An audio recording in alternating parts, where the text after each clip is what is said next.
Am I wrong? Invited to a wedding, but there's a catch. I was so happy to see a wedding invitation in my mailbox. I pulled it out, and a little note fell out on an index card, but I looked at the invitation first. It was truly beautiful, and I immediately stuck it to my fridge like the work of art it was. It was addressed to my husband and me, and I was beyond stoked. I love weddings. I tend to get teary-eyed and smile until my face hurts at the joy of new beginnings and all the love. I was even a wedding singer. That's how much I love them. I picked up the note card and read that, and while my husband was invited, I'd be in another room helping to babysit all the children there with several other female invitees. There's a special room for children at the church, and that's where I'd be. For everything. I'd still need to dress for a wedding in case I wind up in any photos, but I'd be taking my reception meal with the children, and I'd be with all the kids for the ceremony. Then there was a link for their gift registry. Oh, and the meals for my husband and myself would be $100 each, and we have a link to pay it when we digitally RSVP. The first problem here is that I am disabled at 50 years old. Legally, I use oxygen. I use a walker when I need to walk long distances. I sometimes have to give up the walker entirely and use a wheelchair. I'm not proud of it, but there it is. I could happily sit in a room and look at kids, but I'd be pretty useless to prevent a fall or stop a child from choking, or anything else that would require me to move quickly. Second, my husband isn't the one who has been friends with these people since childhood. I am. Why would he be invited to watch the ceremony and be part of the reception, but not me? My husband said he'd happily watch the kids and let me attend the wedding and reception. But the invitation specified that only other female invitees would be watching the kids, so I doubt they'd let him. Is this a normal thing at weddings now? Do you pick guests to babysit other guests' children? Should I call them up and explain my health situation even though they already know it and visit me during my multiple hospitalizations a year? I hate having to pull the health card, but honestly, what were they thinking? I confess that I feel offended and hurt that I'm nothing more than a babysitter to them who is expected to pay for my supper and babysit for free. Would I be wrong to simply tell them we won't be able to attend and to find another sitter? And if we don't go, do we still send a gift? Updating to address some questions, I know these folks because my mom, RIP Mom, and the bride's grandma were besties. So I grew up with the bride's mom as an almost sister to me. We went to school together, graduated together, worked at the same place twice, and have been super close since. The bride is like a goddaughter. At least I thought she was. I'm gobsmacked here. The church where they are getting married is a Southern Baptist church. They aren't members. None of us are overly religious. They just liked the venue and booked it. I've never been inside, but it's lovely on the outside, and apparently it has a childcare room that is big enough for a bunch of women and kids to hole up comfortably for a wedding and reception. We're all American. The groom's family is related to my family via marriage, and the bride and groom met at my house at a cookout a few years ago. I've always been way closer to the bride's family, though. I knew that there had been a proposal. I got FaceTimed about 10 minutes after it happened, and my husband and I cried and laughed and wished them well and oohed and awed over their story in the ring. I was expecting an invitation, sure, but not like this. The last time I had lunch with the bride's mom, she told me they're inviting around 200 people, so it'll be a large wedding with, I'm assuming, a ton of children. No, I don't hate kids. I love kids. I would have loved to have kids of my own, but my body just wouldn't do it. It took 2 miscarriages and a stillbirth to finally make me accept that it wouldn't happen for us. We are in the process of adopting 2 young adults that we brought into our home when we found out they were kicked out and homeless at 18. They've lived with us for years, and we're making it legal. They call us Mom and Pop, and we're a family. I'm still considering my options. I've started and deleted multiple emails to the bride's mom. I'm a raw nerve right now, and my tone isn't the kindest. I want to keep it all in writing, so there can be no, he said, she said. I plan to ask if they incorrectly sent me the note about babysitting, since they know I physically cannot do that. But every inception of the email led with WTAF, Donna. So I need to think about it some more. Thanks for all the comments. I'm reading them all. Story 2. My husband almost killed our baby and my toddler saved him. Hey Reddit, I need to share this story because I'm still shaking from what happened. I'm 25F, been with my husband, 30M, since 2018. We have a 3-year-old girl and a newborn boy. But tonight, things almost took a turn for the worse. My husband has always had trouble paying attention, but I never thought it would come to this. Our neighborhood is weirdly laid out, with cars zooming by at crazy speeds at all hours off the day. I was folding clothes when I heard our toddler screaming, "Dad, help!" That tone made me drop everything and sprint outside. What I saw made my blood run cold, our newborn in his stroller, careening towards the busy street. I screamed and ran to him, barely stopping the stroller in time. My baby girl's hands and knees were scratched up because she tripped, trying to run after the stroller. I snatched up my baby, heart pounding, and scanned for my husband. He wasn't watching. He was chatting with neighbors, completely oblivious. The anger I felt was unlike anything I've ever experienced. I stormed up to him, shouting in disbelief. He looked shocked at first, then realized what almost happened. The apologies and tears came pouring out, but it was too late. I couldn't wrap my head around how he could be so careless, so blind to our toddler's screams, and the stroller rolling away. I packed up the kids and left, staying with my parents. They're on my side, but my husband keeps texting, begging forgiveness, calling it an honest mistake. But I can't shake the terror of almost losing my baby because he couldn't focus for a single second. My baby girl got hurt in the process because he couldn't pay attention. I almost lost my son because he couldn't pay attention. I can't stop crying. I feel so guilty. I wish this all never happened. Sorry it's short. I just want to hold my babies, and I can't stop shaking every time I think about it. What if I was just 1 second late? Would I have been planning a funeral, and the reason I left the house instead of him was because I hate that house? I don't feel like it's safe for the kids with all the traffic. And I was right, it's my husband's workhouse. I can't be running either. I had a C-section less 6 weeks ago. A lot of people are saying, why wasn't I watching the kids? I was doing their laundry like a parent. Does he takes them for walks to have bonding time with them? He literally created this by himself. This has never happened before. How was I supposed to know? And people saying, why didn't I get him checked out? I'm not his mother. He is 30 years old. I'm sick of people acting like I have to parent my own husband while I literally have a newborn, a toddler, and I'm still healing from a C-section that I teared my stitches from when I ran to get my baby. I don't care if it was his ADHD. The court wouldn't care either. If he killed my child, he would have went to prison either way. Update 1. The neighbor's wife sent me the footage, and I really can't just wrap my head around it. So my husband was walking with the stroller, and my toddler was in front of them when they passed the neighbor's house. My neighbor was outside washing his car, and my toddler saw his pet cat and stopped to go pet it.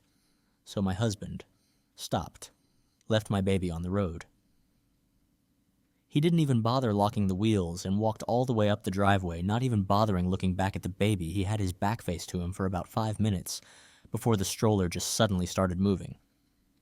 I think it's because the road is on a hill, kind of, or it could have been the wind.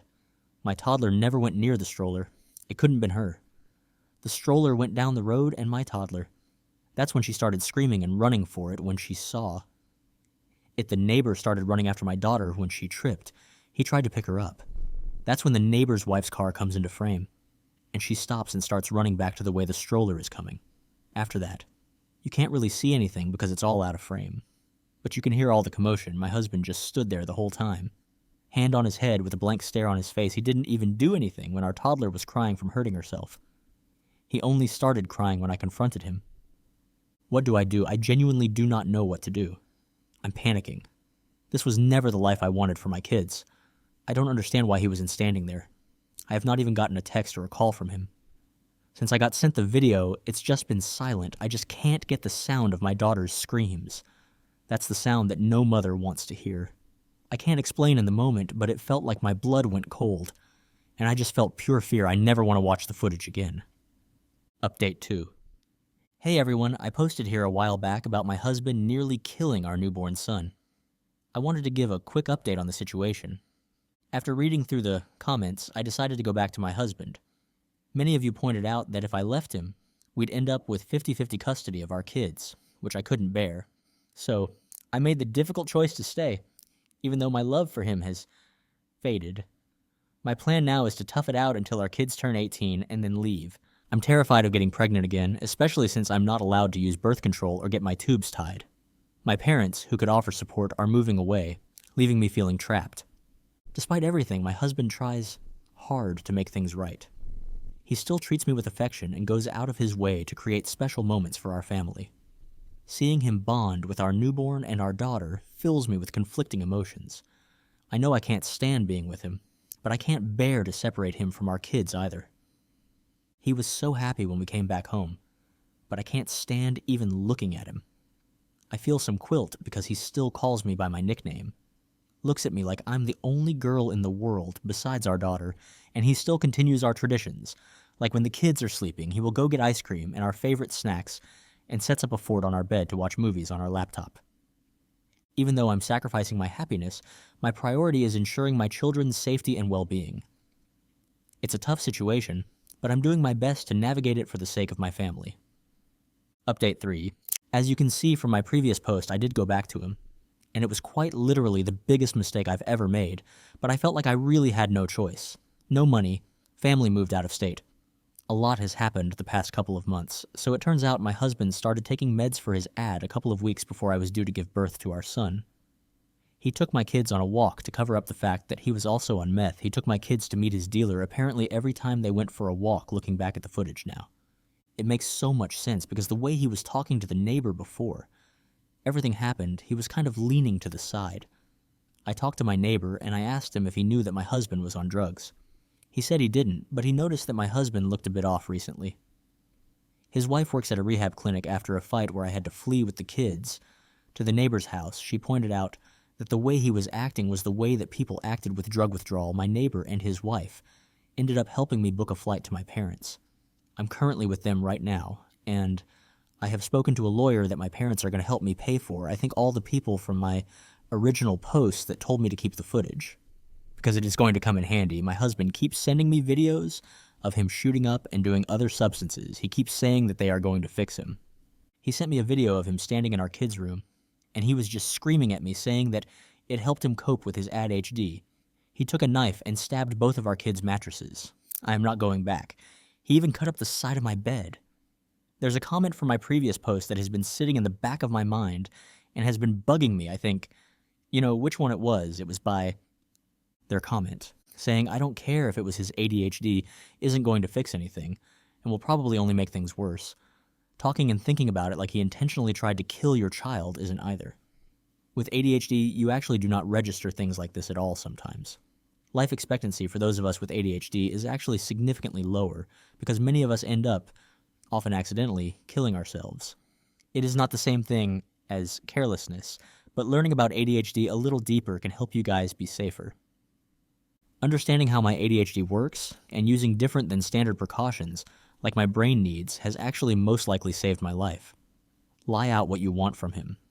That's probably that he get his ADHD better under control, whether that be through prescription medication or more homeopathic method, that you get a different place if possible, that he not take your kids out in your front yard without you, etc. Also, neither he or the neighbor noticed, but you heard your kid from inside. Something seems off here. Were your neighbors just watching the stroller roll towards the street?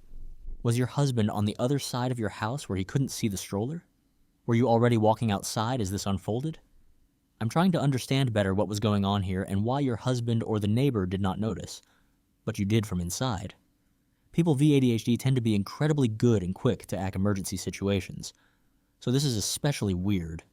I'm absolutely not accusing you of leaving anything out or anything, but asking you to think about what your husband and the neighbor were doing that neither noticed. That smells fishy. This is a horrible situation. I lost a pet due to the inattentiveness of ADHD, but I can't imagine even nearly losing a child. WTF, it baffles me that you can even compare losing an animal to losing a child you made people with. ADHD sound completely unreliable for themselves, and that they can't do anything. You made them sound very helpless, and saying that the life expectancy thing was completely uncalled for as well. I bet many people with ADHD reading that completely disagreed with you. Judging from all the comments and YouTube videos I've seen on my post, I don't know if you're projecting that you lost a pet from your inattentiveness of ADHD. If you were letting things die in your care, you need to get stronger help. And no, I was not going to lay out what I want from him. He's the one that started, mixing his meds, and was high off his mind every time they went out for a walk. And no, I'm not ableist. I was in a very vulnerable state when I first posted my original post. All I was doing was looking for help and advice, but all I got was, where was you? What were you doing? Why wasn't you with the kids? Why didn't you get your husband checked out? I was healing from a fucking C-section. Get that through your heads. I genuinely hope that everybody that said something horrible about me, and my original post has to get cut open, and then 4 days later is forced to run down the street. I gave him another chance like you all said in my original post. You've seen what happened. Stop using ADHD as an excuse. I genuinely believe that if he had killed my child, you would have defended him. And no, I did not know he was on drugs. And all the people that reached out to me. I'm going to be forever grateful for all of the parents with ADHD that didn't make me feel like it was all my fault, and all the stories that you guys have shared with me made me feel so seen, because I know exactly how it feels. I hope everybody is doing well. Everybody that was defending me, I wish I could give you a big hug. I genuinely wish I could send gift baskets. I would thank you all from the bottom of my heart, and I am so sorry about that comment that person made. I know you guys are all not like that. You guys are genuinely intelligent from all the comments that I've read. I could not. Thank you guys enough. And one person that sent me that horrible message, I genuinely hope I run into you one day so I can beat your ass until you see stars and say anything about my daughter or my son one more time, and I will literally track you down.